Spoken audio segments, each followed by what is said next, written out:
Hello friends, आज की video में हम लोग बात करेंगे यूपी ट्रिपल एससी पेट 2022 के बारे में। आज हम डिस्कस करेंगे टॉप 30 क्वेश्चंस। हमारी सीरीज है सुपर फास्ट सीरीज, जो आपकी यूपी ट्रिपल एससी पेट 2022 में एक महत्वपूर्ण भूमिका को निभाएगी। आइए देखते हैं अपना पहला क्वेश्चन बिना किसी समय को व्यर्थ किए। हमारा फर्स्ट क्वेश्चन आखिर क्या कह रहा है? हमारा फर्स्ट क्वेश्चन कह रहा है ऋग्वेद में वर्णित देवताओं में सबसे प्रमुख देवता कौन थे? इंद्र देवता थे, विष्णु देवता थे, सूर्य देवता थे या फिर ब्रह्म देवता थे? तो हमारी बात करी गई है ऋग्वेद की, वेद की बात करी गई है। तो हमारा क्वेश्चन ये भी बना जा सकता है वेदों की संख्या हमारे टोटल कितनी है? तो हमारी वेदों की संख्या टोटल कितनी है? 4 वेद है। अब कौन कौन सी है? ऋग्वेद, सामवेद, अथर्ववेद और यजुर्वेद। कौन कौन से? ऋग्वेद, सामवेद, यजुर्वेद और अथर्ववेद। टोटल हमारे कुल कितने वेद हैं? 4 वेद हैं। नेक्स्ट बात क्या की गई है? ऋग्वेद में वर्णित देवताओं में सबसे प्रमुख देवता। तो ऑप्शन 1, क्वेश्चन 1 का हमारा राइट ऑप्शन हो जाएगा ऑप्शन नंबर ए, इंद्र देवता। लेकिन विष्णु देवता हमारे किस वेद के सबसे प्रमुख देवता थे? तो विष्णु देवता थे हमारे किसके? यजुर्वेद के। किसके थे? यजुर्वेद के। अब हमारे सूर्य देवता किसके थे? तो सूर्य देवता थे हमारे सामवेद के। किसके थे? सामवेद के। अब ब्रह्मा देवता बचे, तो ब्रह्मा देवता किसके थे? तो ब्रह्मा देवता बचे हमारे अथर्ववेद के। किसके हुए? अथर्ववेद के। तो हमारे क्वेश्चन नंबर 1 का राइट ऑप्शन हो जाएगा ऑप्शन नंबर ए, इंद्र देवता। क्वेश्चन नंबर 2 करते हैं। क्या दिया हुआ है? अशोक के अभिलेख को सर्वप्रथम किसने पढ़ा? जेम्स प्रिंसप ने, जेम्स प्रिंसक ने, जेम्स विलियम्स ने या इनमें से कोई नहीं? तो क्वेश्चन नंबर 2 का हमारा राइट ऑप्शन हो जाएगा option number A, James Prinsep ने हमारे अशोक के अभिलेख को सबसे पहले पढ़ा था। तो बढ़ते हैं क्वेश्चन नंबर 3 की तरफ। क्वेश्चन नंबर 3 हमारा क्या कह रहा है? गुप्त साम्राज्य का वास्तविक संस्थापक किसे माना जाता है? चंद्रगुप्त द्वितीय को माना जाता है, चंद्रगुप्त प्रथम को माना जाता है, समुद्रगुप्त 1 को मानते हैं या फिर श्रीगुप्त को माना जाता है? तो क्वेश्चन नंबर 3 का हमारा जो राइट ऑप्शन हो जाएगा ऑप्शन नंबर बी, चंद्रगुप्त प्रथम को माना जाता है गुप्त साम्राज्य का वास्तविक संस्थापक। तो बढ़ते हैं अपने क्वेश्चन नंबर 4 की तरफ। क्वेश्चन नंबर 4 हमारा क्या कह रहा है? तो क्वेश्चन नंबर 4 कह रहा है दिल्ली पर राज्य करने वाली प्रथम महिला शासिका। तो ये हमारा आप लोगों के लिए हमारा एक बहुत ही इजी क्वेश्चन है, या आप लोगों को इसका आंसर पता होगा, लेकिन फिर भी हम बता देते हैं। क्वेश्चन नंबर 4 का राइट ऑप्शन हो जाएगा 4 का बी ऑप्शन। क्या हो जाएगा? बी ऑप्शन, रजिया सुल्तान इसका राइट ऑप्शन। बढ़ते हैं क्वेश्चन नंबर 5 की तरफ। धन निष्कासन का विरोध किसने किया था? सर सैयद ने किया था, स्वामी विवेकानंद ने किया था, महात्मा गांधी ने किया था, इनमें से कोई नहीं? तो हमारे धन निष्कासन का विरोध इनमें से किसी ने भी नहीं किया था। तो क्वेश्चन नंबर 5 का right option option number D. तो बढ़ते हैं क्वेश्चन नंबर 6 की तरफ। क्वेश्चन नंबर 6 हमारा क्या कह रहा है? सरोजनी नायडू, जिसे हम लोग की भारत की कोकिला भी कहा जाता है, सरोजनी नायडू को किस वर्ष कांग्रेस अधिवेशन का अध्यक्ष बनाया गया था? 1918 में, 1925 में, 1929 या फिर 1931? तो क्वेश्चन नंबर सी का हमारा राइट ऑप्शन हो जाएगा ऑप्शन नंबर बी, 1925 में सरोजनी नायडू को कांग्रेस अधिवेशन का अध्यक्ष बनाया गया था। क्वेश्चन नंबर 7 हमारा क्या है? महात्मा गांधी के राजनीतिक गुरु कौन थे? महात्मा गांधी के बारे में आप लोग पूरी डिटेल पढ़ के जाइएगा, इनके बारे में, इनके आंदोलन और इनके गुरु सब कुछ को पढ़, क्योंकि ये हमारा एक मोस्ट इंपॉर्टेंट टॉपिक बन जाता है हमारे हिस्ट्री के पोर्शन में। तो क्वेश्चन नंबर 7 का राइट ऑप्शन हो जाएगा option number C, Gopal Krishna Gokhale हमारे महात्मा गांधी के क्या थे? राजनीतिक गुरु थे। क्वेश्चन नंबर 8 हमारा क्या है? क्वेश्चन नंबर 8 हमारा कह रहा है निम्नलिखित घटनाक्रम को सजाएं। Most important question, most important question है, टिक कर लीजिए। इससे मैं आप लोगों को कम से कम 5 क्वेश्चन बनाऊंगा। देखिए कैसे बनाते हैं। क्वेश्चन नंबर क्या कह रहा है? घटनाक्रम को सजाएं। बंगाल अधिवेशन हमारा कब हुआ था? तो बंगाल अधिवेशन हमारा हुआ था 1905 में हुआ था। इसके बाद हम बात करते हैं खेड़ा आंदोलन कब हुआ? तो खेड़ा आंदोलन हुआ हमारा 1918 पे। उसके बाद हम लोग बात करें अगर चंपारण आंदोलन कब हुआ, तो चंपारण आंदोलन हमारा हुआ 1917 में। कब हुआ? 1917 में। अगर हम बात करें जलियांवाला बाग कांड की, तो 1919 में। कब हुआ? हमारा 1919। अब इसको क्रम में लगाना है, तो सबसे पहले हमारा क्या हुआ? 1905, तो बंगाल वाला अधिवेशन। तो फर्स्ट नंबर पे हमारा क्या हो जाएगा? बंगाल अधिवेशन। उसके बाद हमारा क्या हो जाएगा? चंपारण आंदोलन 1917 हो जाएगा। उसके बाद क्या हो जाएगा हमारा खेड़ा आंदोलन। उसके बाद हमारा क्या हो जाएगा जलियांवाला बाग कांड। तो हमारा 8 का राइट ऑप्शन हो जाएगा option number A. Option number A हमारा क्या हो जाएगा राइट ऑप्शन। बढ़ते हैं क्वेश्चन नंबर 9 की तरफ। सुभाष चंद्र बोस ने कांग्रेस से कब इस्तीफा दिया, कब दिया इस्तीफा? तो 9th का राइट ऑप्शन हो जाएगा हमारा ऑप्शन नंबर सी, 1939 में दिया। कब दिया? 1939, 1939 में क्या किया सुभाष चंद्र बोस ने कांग्रेस से इस्तीफा दे दिया। क्वेश्चन नंबर 10 हमारा क्या है? तो क्वेश्चन नंबर 10 हमारा है सुभाष चंद्र बोस, जैसे भी मैंने बताया इसका क्या राइट ऑप्शन है 9th का सी ऑप्शन 1939। क्वेश्चन नंबर 10 हमारा क्या है? भारत छोड़ो आंदोलन के समय करो या मरो का नारा किसने दिया? आप लोग जितने भी आंदोलन हैं नारे हैं आप लोग अच्छे से पढ़कर जाइएगा, इससे जरूर कम से कम 2 क्वेश्चन बनने की पूरी संभावना है यूपी ट्रिपल एससी पर 2022 में। तो करो और मरो का आंदोलन नारा किसने दिया? तो करो और मरो का नारा दिया हमारे महात्मा गांधी ने। 10 का सी हमारा राइट ऑप्शन हो जाएगा। क्वेश्चन नंबर 11, एशिया की सबसे लंबी नदी, कंफ्यूज मत होइए, क्या पूछा गया है? एशिया के सबसे लंबी नदी आखिर है कहां पर? तो हमारी चाइना में है। कितनी लंबी है? तो इसकी लंबाई हमारे 6300 किलोमीटर है। कितनी लंबाई है? 6300 किलोमीटर। अब नदी का नाम क्या है? तो नदी का नाम हमारे है यांगत्जे नदी। क्या है? यांगत्जे नदी। इसको क्या कहा जाता है? यांगत्जी नदी भी कहा जाता है। क्या कहा जाता है? यांगत्जी नदी भी कहा जाता है। ऑप्शन में लेकिन हमारे दे रखा है यांगत्जे, तो इसको यांगत्जे भी कहा जाता है। तो 11 का राइट ऑप्शन हो जाएगा option number A. Question number 12 हमारा क्या है? निम्नलिखित का मिलान कीजिए। देखते हैं हमारा मिलान में क्या कह रहा है। क्वेश्चन नंबर 12 कह रहा है पर्वत श्रृंखला और महाद्वीपों को मिलाइए। सबसे पहले कहा है हिमालय हमारा किस महाद्वीप में है? तो हिमालय हमारा किस महाद्वीप में है? एशिया महाद्वीप में है। तो फर्स्ट का हमारा सी ऑप्शन हो जाएगा। तो हमारा ए ऑप्शन हो नहीं सकता, डी ऑप्शन हो नहीं सकता। फर्स्ट का हमारा या तो बी होगा या तो सी होगा। अब देखते हैं एंडीज पर्वत हमारा कहां पाया जाता है? तो एंडीज पर्वत हमारा पाया जाता है दक्षिण अमेरिका में। लास्ट बचा रॉकी पर्वत, तो हमारा कहा है उत्तरी अमेरिका में। तो इसका राइट ऑप्शन हमारा क्या हो जाएगा? राइट ऑप्शन हो जाएगा ऑप्शन नंबर बी इज हमारा राइट ऑप्शन। क्वेश्चन नंबर 12 का राइट ऑप्शन हो जाएगा हमारा बी ऑप्शन। क्वेश्चन नंबर 13, कोयला भंडार के मामले में 2020 के अंत तक की स्थिति के अनुसार दुनिया में भारत का स्थान, क्या पूछा गया? 2020 के अंत तक कोयला भंडार में भारत का विश्व में क्या स्थान था? 5वां था, तीसरा था, 9वां था या फिर 7वां था? तो 13 का हमारा राइट ऑप्शन हो जाएगा ऑप्शन नंबर ए, भारत का स्थान था जो 5वां स्थान था। क्वेश्चन नंबर 14 क्या कह रहा है? भारत किस शहर को पूर्व का एथेंस, क्या कहा गया? पूर्व का एथेंस के रूप में जाना जाता है।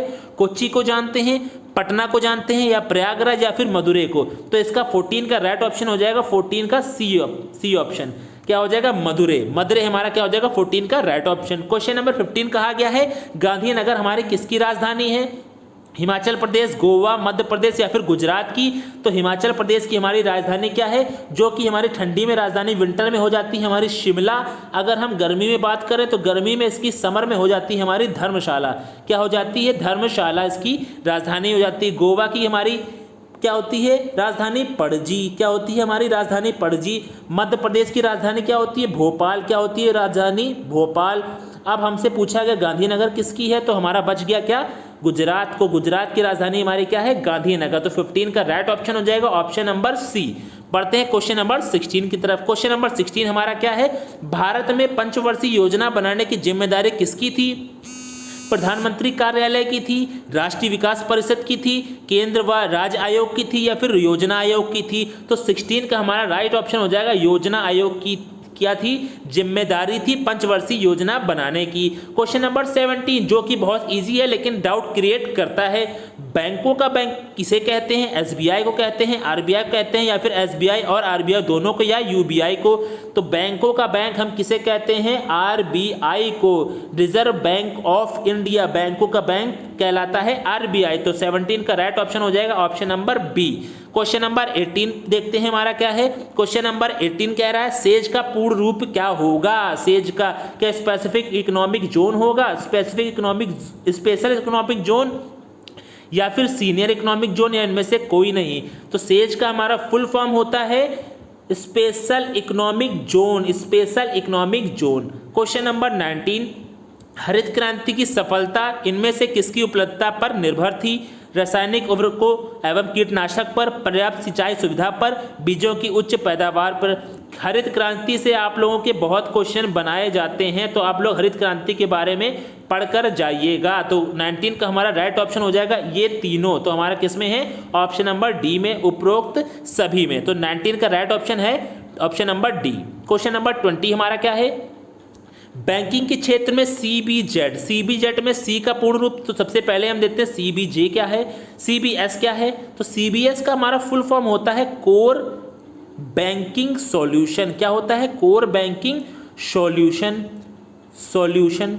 अब ये बात करते हैं होता क्या है। तो कोर बैंकिंग सॉल्यूशन का मतलब है आप किसी भी देश में चले जाइए, आपको ट्रांजेक्शन लेन देन करना है तो आप सीबीएस का प्रयोग कर सकते हैं, आपको बैंक जाने की जरूरत नहीं है।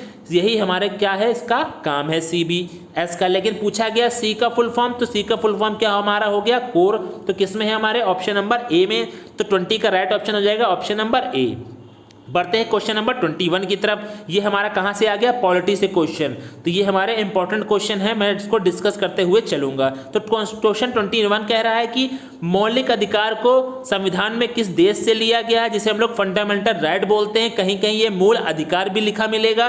तो मौलिक अधिकार हमारे लिया गया है यूएसए से, यूएसए से लिया गया है। ऑप्शन में हमारा क्या दे रखा है? अमेरिका। तो 21 का राइट ऑप्शन हो जाएगा ऑप्शन नंबर ए। आयरलैंड से हमारा, आयरिश से क्या लिया गया है? तो आयरिश से हमारा लिया गया है डीपीएसपी, राज्य के नीति निर्देशक तत्व, जो कि हमारे भाग 4 में इसकी चर्चा की गई है। मौलिक अधिकार हमारे भाग 3 में है। इसके बाद अगर हम ब्रिटेन से बात करें तो ब्रिटेन से हमारी कई चीज़ें ली गई हैं।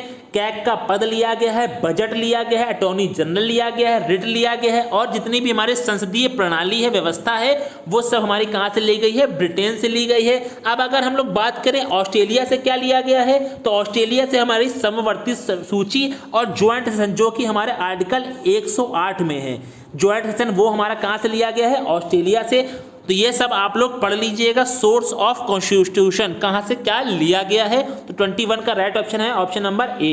कहाँ से लिया गया है मौलिक अधिकार? हमारे अमेरिका के संविधान से। क्वेश्चन नंबर 22, धर्म, मूल वंश, जाति, लिंग अथवा जन्म स्थान के आधार पर विभेद का प्रतिषेध भारतीय संविधान के मौलिक अधिकारों के किस वर्ग में आता है? पूछा गया है संविधान में हमारे इन सब के विभेद का जो हमारी चर्चा की गई है, किस में की गई है? स्वतंत्रता के अधिकार में की गई है, संवैधानिक उपचारों के अधिकार में की गई है, समता का अधिकार या धार्मिक स्वतंत्रता का अधिकार, समता कहीं कहीं लिख के आता है, समानता का अधिकार, जो कि हमारा 14 से लेकर 18 तक है। कहां से कहां तक है? 14 से 18। 14 ही हमारा कहता है धर्म, मूल वंश, जाति, लिंग एवं जन्म स्थान के आधार पर विभेद का प्रतिषेध भारतीय संविधान में, यही हमारा 14 है। 15 हमारा कहता है कि 14 वाला हमारा जो कहता है वो कहता है कानून के समक्ष समानता, लेकिन हमारा ये किस में आएगा? 22 का हमारा राइट ऑप्शन हो जाएगा समानता का अधिकार। ऑप्शन में दिया है समता का अधिकार, जो कि हमारा 14 से 18 तक है। ये हमारा आर्टिकल जो दे रखा है, ये आर्टिकल हमारा आता है आर्टिकल हमारा 15, किस में है? धर्म, मूल वंश, जाति, लिंग अथवा जन्म स्थान पर के आधार पर विभेद न करना प्रतिषेध किया गया है आर्टिकल 15 के तहत। बढ़ते हैं क्वेश्चन नंबर 23 की तरफ। लोकसभा के सदस्यों का कार्यकाल कितना होता है? तो लोकसभा के सदस्यों का कार्यकाल हमारा कितना होता है? 5 साल। लगभग हमारे सभी का कार्यकाल 5 साल होता है, लेकिन राज्यसभा का कार्यकाल हमारे कितना होता है? 6 वर्ष। 2-2 साल में उसका क्या होता है? चेंज होता रहता है। तो टोटल हमारा कार्यकाल कितना होता है राज्यसभा का? 6 साल। लेकिन पूछा गया लोकसभा, तो इसमें 5 साल। Option number option number D. Question number 24 हमारा क्या कह रहा है? भारतीय संविधान का कौन सा अनुच्छेद राज्यों में राज्यपालों का प्रावधान करता है?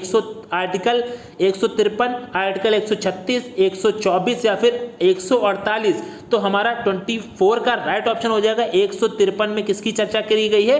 राज्यपालों की चर्चा की गई है, गवर्नर की चर्चा की गई है आर्टिकल 153 में। क्वेश्चन नंबर 25 हमारा है किस संवैधानिक संशोधन के द्वारा क्या है हमारा? Constitution amendment. क्या है? कॉन्स्टिट्यूशन अमेंडमेंट, जो कि हमारे पार्ट 20 में है। किस में है? पार्ट 20 में। आर्टिकल की बात करें 368 में आता है अनुच्छेद संविधान संशोधन। लेकिन हमसे पूछा गया है कि हमारे भाग 9 में नगर पालिका किस अनुच्छेद संविधान संशोधन के द्वारा जोड़ा गया है? तो हमारा किसके द्वारा जोड़ा गया? 74वां संविधान संशोधन के द्वारा भाग 9 में हमारा जोड़ा गया है नगर पालिका। अगर क्वेश्चन पूछा जाता है संविधान में हमारी टोटल कितने भाग हैं, तो हमारे टोटल में वर्तमान में 12 भाग हैं। जब संविधान बना था तब हमारे भाग थे 8। कितने भाग थे हमारे संविधान बनने के समय? 12, लेकिन प्रेजेंट में कितने हैं? 12। आपका 25 का राइट ऑप्शन है क्या है? ए नंबर। 74वां संविधान संशोधन के द्वारा जोड़ा गया भाग 9 में नगर पालिका। क्वेश्चन नंबर 26 कह रहा है कि एसआई इकाई का क्या है? समय की एसआई मात्रक पूछा गया, एसआई यूनिट पूछी गई किसकी? समय की। तो 26 का हमारा क्या हो जाएगा? सेकंड हो जाएगा। क्या हो जाएगा? सेकंड हो जाएगा। कंफ्यूज मत होइएगा, इसमें मिनट हमारा रॉन्ग हो जाएगा। 26 की एसआई यूनिट क्या हो जाएगी? सेकंड। तो 26 का right option option number D. बढ़ते हैं क्वेश्चन नंबर 27 की तरफ। 27 हमारा क्या कह रहा है? कांसा किसकी मिश्र धातु है? तांबा और टिन की है, तांबा और जस्ता की, लोहा निकल की, या फिर तांबा और लोहा की? तांबा जस्ता, तांबा निकल, या फिर तांबा टिन की? तो 27 का राइट ऑप्शन हो जाएगा तांबा और टिन की हमारी ही मिश्र धातु कहलाती है कांसा। 27 का right option option number A. Question number 20 हमारा क्या है? आवर्त सारणी सर्वप्रथम किसके द्वारा दी गई? ओटो ब्लाथी द्वारा दी गई, जोहान्स केपलर द्वारा, दिमित्री मेंडलीव द्वारा, या फिर माइकल फेराडे द्वारा? तो 28 का राइट ऑप्शन हो जाएगा दिमित्री मेंडलीव के द्वारा ही हमारी क्या दी गई थी? पीरियोडिक टेबल, जिसे हम लोग बोलते हैं आवर्त सारणी। ये हमारा किसका क्वेश्चन हो गया? केमिस्ट्री का। पढ़ते हैं क्वेश्चन नंबर 29 की तरफ। 29 हमारा क्या कह रहा है? निम्नलिखित में से किस कोशिका अंग को कोशिका के आत्मघाती, इंपॉर्टेंट क्वेश्चन, कोशिका की आत्मघाती थैली किसे कहा जाता है? तो आत्मघाती की थैली में कहा जाता है लयन काय को। क्या हो जाएगा? लयन काय। 29 का राइट ऑप्शन हो जाएगा ऑप्शन नंबर डी। 30 नंबर हमारा क्या कह रहा है कि निम्नलिखित में से कौन सा एंजाइम लार में पाया जाता है? लैक्टोज एंजाइम, डेस्ट्रोज, टाइलिन, या फिर सुक्रोज? तो 30 का हमारा राइट ऑप्शन हो जाएगा option number D. Ptyalin enzyme हमारे किस में पाया जाता है? लार में पाया जाता है। तो इसका right option option number D. ये था हमारे सुपर फास्ट सीरीज का टॉप 30 क्वेश्चन। इसी तरह मैं सीरीज आप लोगों के लिए लेकर आता रहूंगा यूपी ट्रिपल एससी पैट 2022 के लिए। अगर आप लोगों को सीरीज पसंद आई है तो हमारे चैनल को जरूर सब्सक्राइब कीजिएगा। अगर आप लोगों को वीडियो पसंद आया तो अपने दोस्तों को भी शेयर कीजिएगा। मिलते हैं नेक्स्ट वीडियो में। आज की वीडियो में बस इतना ही। जय हिंद।